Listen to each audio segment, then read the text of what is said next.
Salut tout le monde, salut les rebelles. On est sur Nexus ce matin avec des correspondants qui sont en direct de Liège, qui sont montés, donner de la force, on pourrait le dire, et montrer leur soutien avec une manifestation devant un tribunal de Liège dans l'affaire du lobbyiste Frédéric Baldan qui a porté plainte contre Ursula von der Leyen pour qu'elle puisse enfin donner les SMS et le contenu des SMS qui ont servi de négociation au contrat pour les vaccins Pfizer au moment du Covid. Bastien, raconte-nous, que s'est-il passé ce matin? Je suis allé donc filmer sur les colères des rues là-bas. Je représentais aussi, de fait, on va dire un peu les Niçois et le groupe Divergent, puisque le but à l'appel de notamment Sonia de Verity, c'était qu'il y ait un membre représentatif de chaque association autant que possible qui monte à Liège, puisque c'est un procès donc historique, absolument historique. Et voilà, le dossier est énorme. Pour ceux qui se renseignent sur le dossier, c'est gigantesque en fait, et c'est une première. Et c'est pour l'instant, pour moi, la vraie faille dans comment dire, la protection juridique pour l'instant qu'avaient tous ces gens-là, c'est ce dossier. Et il y a beaucoup de gens qui attendent un grand Nuremberg, etc. Ça commence sûrement par une affaire comme ça.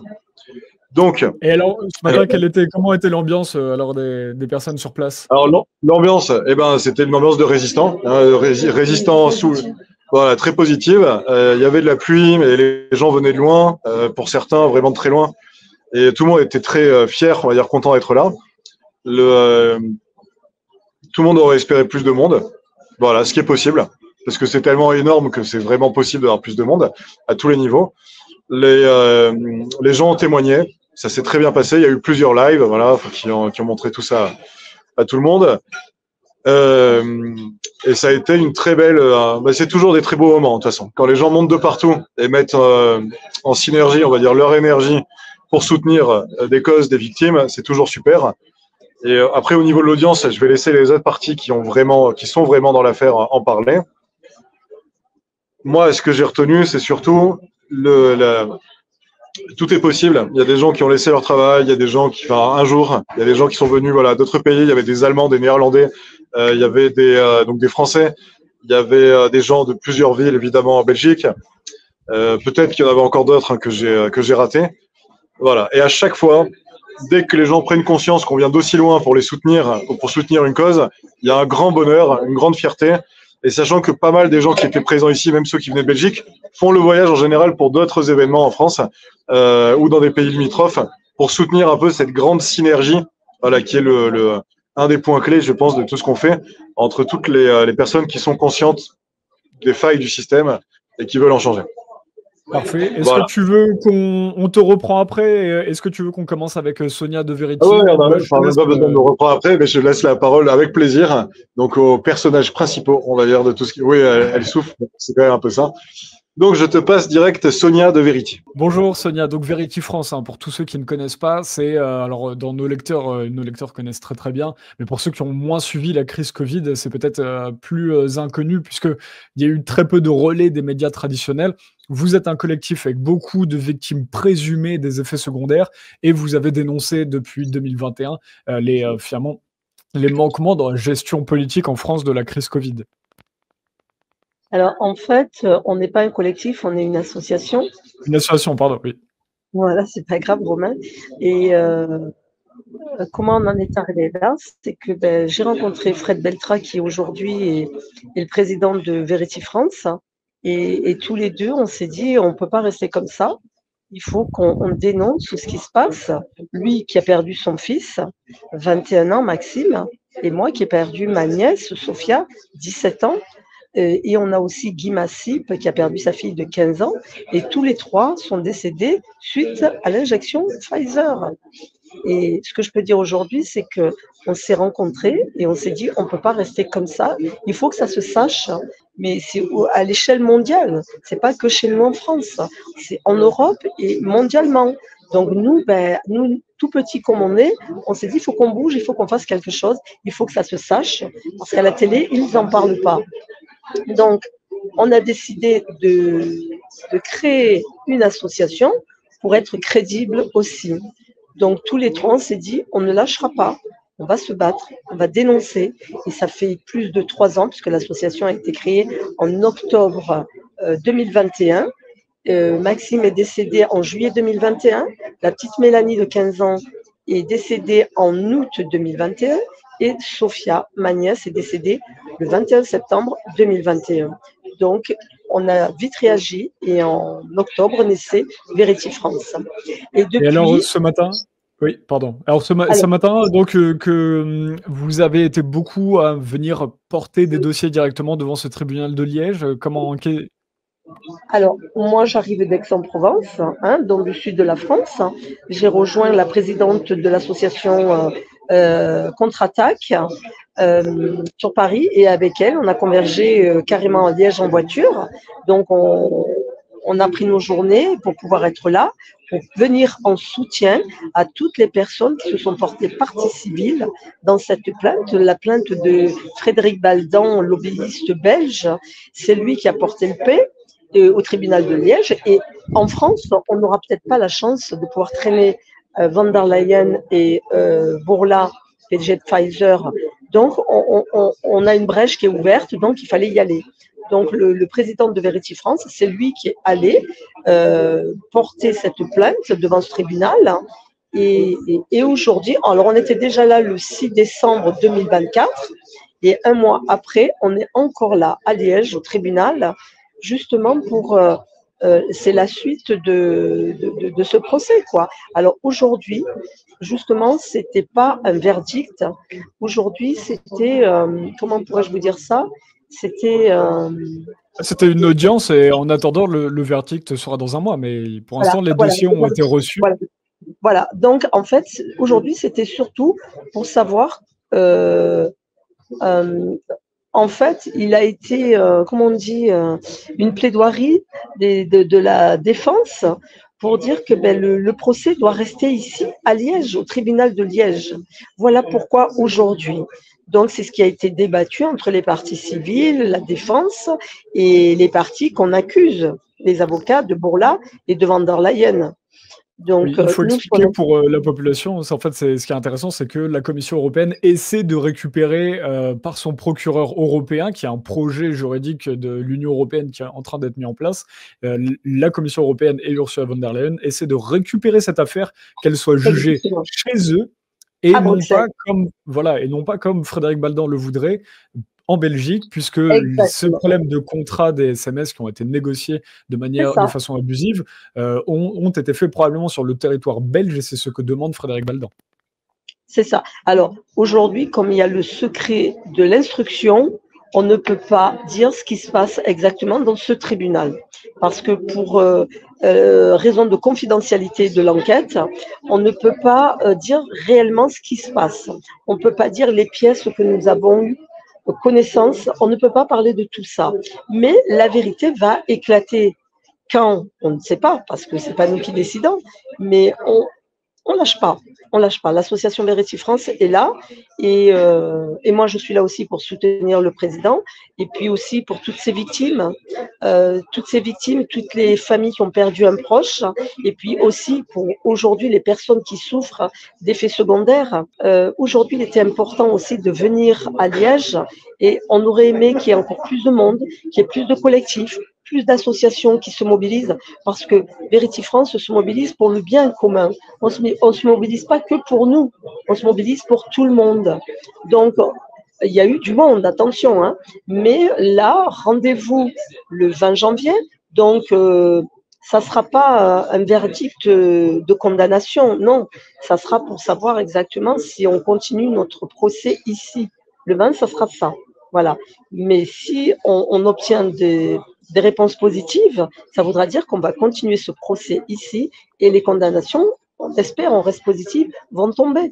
Donc aujourd'hui, on est content, l'association Verity France, qu'il y a d'autres personnes qui prennent ce relais, d'aller dans la rue et de dénoncer et d'expliquer les gens, parce qu'il y a plein de gens qui arrivent vers les associations en disant « moi j'ai des effets secondaires, moi j'ai perdu un proche ». Donc les gens commencent à parler, et c'est très bien. Nous, on est contents de ça. Donc nous, aujourd'hui, on passe le cap d'aller devant les institutions, d'aller porter des plaintes. Et on rappelle d'ailleurs là-dessus que la pharmacovigilance, justement, il y a 2 pharmacovigilances en France qui viennent comment dire, de rendre compte qu'il y a bien un lien entre les vaccins, notamment Pfizer, et la maladie de Charcot. Un article a été dépublié qui parlait de ça la semaine dernière sur France C'est Bleu, ça. mais les familles des victimes confirment qu'elles ont bien ces papiers de pharmacovigilance, donc ça devrait arriver. Ces papiers devraient être révélés dans les prochaines semaines. Ramenez-vous, venez. Il faut qu'il y ait beaucoup plus de monde à cette plainte. Voilà. Oui, j'encourage les gens parce que plus on saura, plus on sera entendu et ça peut porter ses fruits. Moi, je reste positive. On va y arriver. On va y arriver. C'est vrai que le process est long, mais il faut s'accrocher. On va y arriver. Merci d'avoir pris le temps. Est-ce que quelqu'un d'autre veut témoigner dans votre collectif ce matin? C'est très intéressant. Vous, justement, vous vouliez Alors, montrer à que vous côté étiez. de moi, Romain, à côté de moi, j'ai la présidente de Contre-Attaque qui est là aussi en soutien avec son association. Elle est là en soutien aussi à Verity France.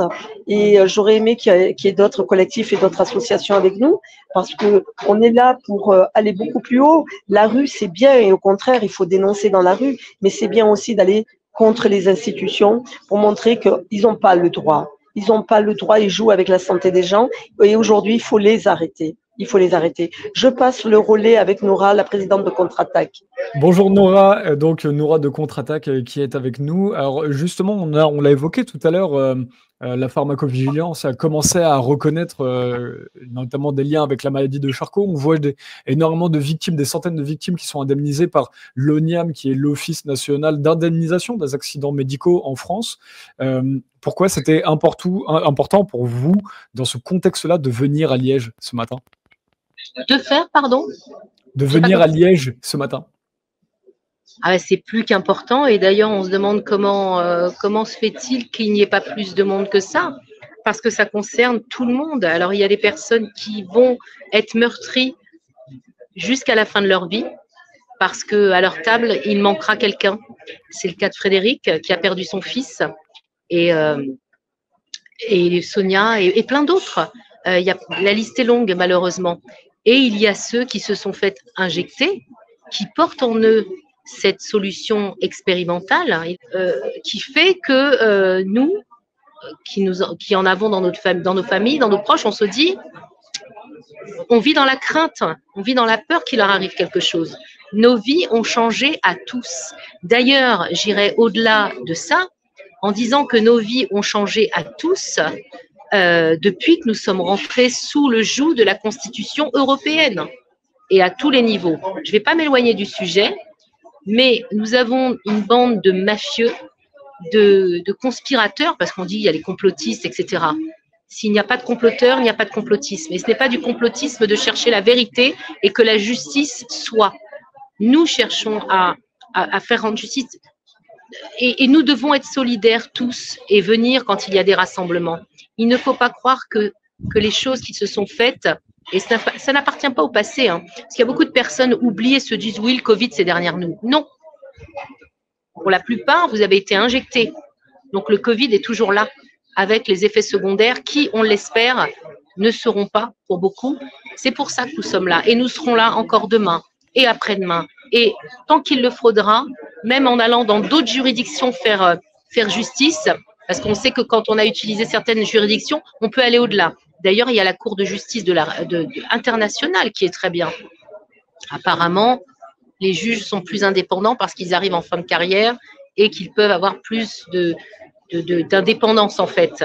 Il faut que la justice soit. On ne peut pas vivre dans un monde où on trafique des contrats, on passe des contrats pour l'argent au détriment de la vie des gens. C'est pas possible. Nous ne sommes pas des petits cafards dans cette société que l'on peut éliminer comme ça en un claquement de doigts ou en une signature au bas d'un contrat. Ça suffit. Alors, donc, nous sommes concernés. On vient d'en parler avec Sonia, tous les citoyens aujourd'hui qui sont offusqués par la manière de comment ces contrats ont été négociés par SMS. Comment est-ce que n'importe qui peut justement venir participer à ce recours juridique à Liège? Comment est-ce que les gens peuvent monter un dossier? Est-ce que vous, avec Contre-Attaque, vous avez contribué à cela? Où est-ce que vous en êtes? Alors, nous, avec Contre-Attaque, nous avons un rôle de coordination des actions. Par exemple, à Paris, voilà, à La Rochelle, parce que nous avons des membres à Paris, à La Rochelle, dans le sud de la France. Nous sommes en coordination. Nous n'allons pas voler à Verity qui a fait tout ce travail pour répertorier toutes les victimes et elles affluent encore. Parce que les gens ne se rendent pas compte. Mais moi, je dis une chose, allez regarder ce qui se passe sur le site de Verity France. Alors nous, bien sûr qu'on relaie, on dit, voilà, si vous avez été reconnu par la pharmacovigilance, et nous insistons à dire à toutes les personnes qui pensent être victimes, qui ont des effets secondaires, qui pensent que c'est un lien direct avec l'injection, qu'ils fassent la démarche pour être reconnus par la pharmacovigilance. Alors, pour avoir tous les renseignements et tout ce qu'il faut, nous les incitons, nous les dirigeons vers Verity France. Ils ont toute une équipe qui bosse trop, malheureusement, parce que c'est pas bon signe d'avoir un tas de personnes comme ça répertoriées avec des effets secondaires et tout. Là, il y a une personne qui va décéder prochainement de la maladie de Charcot et dont la maladie a émergé. Et je peux vous dire, ça me tient vraiment à cœur cette affaire-là parce que déjà, la peine que peuvent vivre ses parents, je la vis comme si c'était mes propres enfants, ceux qui ont perdu leurs proches. Moi, je me suis fait vacciner à l'âge de 24 ans. Alors aussi, quand on nous parle d'antivax, on pourrait même faire un procès pour calomnie parce que moi, je peux présenter à n'importe quel juge mon carnet de santé. Je n'ai jamais été antivax. Par contre, à la tête de cette injection et de cette fabrication Pfizer et BioNTech, quand on sait toutes les condamnations qu'a Pfizer à son actif, comment est-ce qu'on autorise un tel laboratoire à mettre sur le marché son produit? Des contrats ont été établis à la seule décision avec des échanges SMS entre Van der Leyen, là, cette femme immonde qui a déjà mis un sacré bordel au ministère de la Défense en Allemagne, faut pas l'oublier. Mais sûrement, comme elle est young leader, on lui a réservé un petit poste à la Commission européenne. Et elle continue encore. Mais c'est interdit. Ils sont 27 qui siègent à la Commission européenne. Ils doivent se concerter. Comment est-ce qu'elle a pu échanger seulement, elle, à huis clos, avec son pote, parce que ça donne cette impression-là, avec son pote Bourla de Pfizer? Comment est-ce qu'on fait ça? Complètement. Merci en tout cas, Noura, d'avoir participé. Merci Romain. Il faudrait que les gens adhèrent aux associations financièrement à leur hauteur, comme ils peuvent. Il n'y a rien de... parce qu'il me dit que celui qui n'a pas d'argent, il faut qu'on le défende aussi. Alors, et celui qui en a, on ne peut pas lui dire, c'est toi qui dois financer aussi. Donc, ce qu'il va falloir... en fait, moi, ce que j'aimerais leur dire aux gens, c'est qu'aujourd'hui, Verity France s'engage dans des procès qui coûtent de l'argent et on ne peut pas, nous, personnellement, sortir cet argent de nos propres deniers. Alors, on participe, oui, mais il faudrait que les gens adhèrent à l'association. Donc, moi, je représente Verity France. Il faudrait que on a mis un abonnement de 20 €, c'est pas grand-chose. C'est un abonnement de 20 € une fois. Après, les gens versent ce qu'ils veulent. C'est pour nous aider justement à mener ces procès. Parce qu'il y a des avocats qu'il faut payer. On a cette brèche qui est ouverte pour traduire en justice Van der Leyen et Albert Bourla. Il faut la saisir. En France, on n'aura peut-être jamais l'occasion de les traduire, de les traduire devant un tribunal. Merci. Et justement, suivez Verity France et les autres collectifs comme Victime et tout ça que vous pouvez trouver sur les réseaux, parce que directement quand il y aura des prochaines... Attendez, je finis juste Sonia. Ce qui est intéressant, c'est de pouvoir justement venir avec ces gens-là devant les tribunaux, comme le fait Sonia aujourd'hui, comme le fait Verity France. Et vous pouvez suivre sur leur réseau justement les communiqués où ils donnent les informations, les lieux de rassemblement, les dates de rassemblement. Et c'est toujours le nombre qui aidera aussi à faire avancer parfois ces mouvements-là et la justice. Voilà, ils peuvent nous suivre sur X, Verity France, Verity avec un Y France. Sur X, on y est. Donc, on mettra les informations sur notre site de Verity France. Voilà, je te remercie, Robert, je te dis à bientôt. Et merci pour ton soutien. À bientôt.